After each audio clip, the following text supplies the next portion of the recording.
Documented.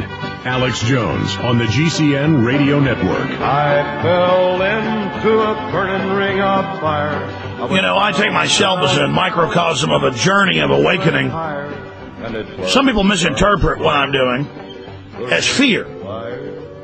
No, fear would put people in their box in a catatonic state, in a fetal position, not moving forward. Why has Alex Jones, for all my foibles and problems, why have I been the most effective? And I think that's universally, pretty much accepted even by my detractors on all fronts, is the most effective at waking people up. Well, it's because I reached out to the people of the United States and the world and taught them and showed them how much power they had and how much they could do to wake up others. And that's why it's you, the listeners, and the visitors of Infowars.com and PrisonPlanet.com. So you judge a tree by its fruits. We have really resisted the New World Order, had a lot of victories against them, woken up a lot of people, and it's because I have passion, and I am aggressive, and I am angry, and I shake people out of the mesmerized position they're in with the TV and the culture to then just kind of like a cold bucket of water, ice water, wake them up and shake them out of that. And Michael Desari and David Icke, many others have also been very, very successful at doing this. So what are your ideas of how to fight this technocracy? I mean, I want people to see how dangerous it is and know what a great threat it is, so they will move out of the way of the threat and then over it and on top of it and to denature it. I mean, what are your ideas of how this revolution of human consciousness, how this is going to play out, and what are your ideas in the solution? Well, see, whatever you want to call it, God, nature, has already given us the tools. It's called the human reason. It's called the human curiosity. This has built the greatest bridges. It has created the shuttle. It has built the greatest nations on earth. It's built pyramids.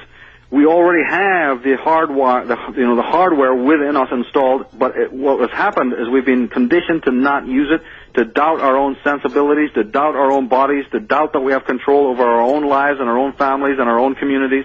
And this has been this insipid drip feeding, you see, of the lie. I mean, I can back up and talk about what you just said there about being angry. And first of all, I do not have a degree in psychology, but I have studied the subject thoroughly, and I can tell you that you, Alex, are neither mad nor paranoid, and that you are a person who's got the guts to stand up and be as mad as hell, who can channel their anger positively. And this is what is needed. Maybe go back to the movie Network. You got to be as mad as hell. You got to fall in love with the word no. You got to ask questions, and you got to do it with anyone else comes to help you do it or not. And this is very vital. As I said, Ulster men from my country fought in the War of Independence. Now, this war, to me, is still going on. And people need to be armed up because something is shooting at us. Something is taking away that which is most precious. And therefore something has to be done. And you have to be as mad as hell. But you also have to channel that madness and that healthy anger and be armed up to fight this kind of tiger in the long grass. It is not something that's going to make itself known. You could easily shoot in the wrong direction, you see. So people need to be armed up with knowledge and education. And I will not stand in my life, you see, which is happening a lot, I see in the world, that these people who come into this subject, either they're bandwagon hoppers, or like we said, there may be debunkers or whatever, or they may just be a bunch of intellectuals who try to come there, with the same rules that they knew in the college and the university and the mainstream, jumping through the hoops, and then they come into this world and go, where's your qualifications, what kind of books and DVDs have you written or done, and they want to territorialize this knowledge, and they want to make you jump through the hoops. And my message See, I've always told, just like you do, the average person, take action, be a leader. It can do incredible things. And the enemy hates that I tell people that they're empowered individually. They try to misquote me and misinterpret and claim that I'm saying that people don't have power. No, I'm saying you do have power. You do affect change. You can change the world around you.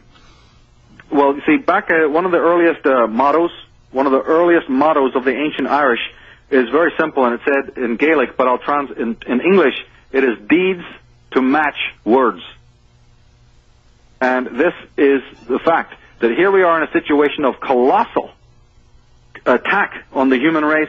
We are literally dealing with the death of America if we're not careful, at least the death of the America that was known and built by the forefathers. And people are sitting there passively and twittering and howling and screeching about meaningless crap. They got to get up on their damn ass, is what I say. People do exactly what you're doing. So I'm hoping that people will model themselves on you.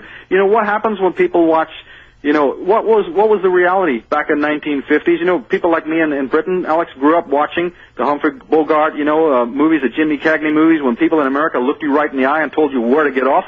What the hell happened? How did everything become so politically correct and so asinine? How did that happen? Well, notice the mainstream media always tells us, be passive, don't be aggressive, don't stand up for yourself. But meanwhile, the government is aggressive and pushy towards us. They're letting us know they're the boss.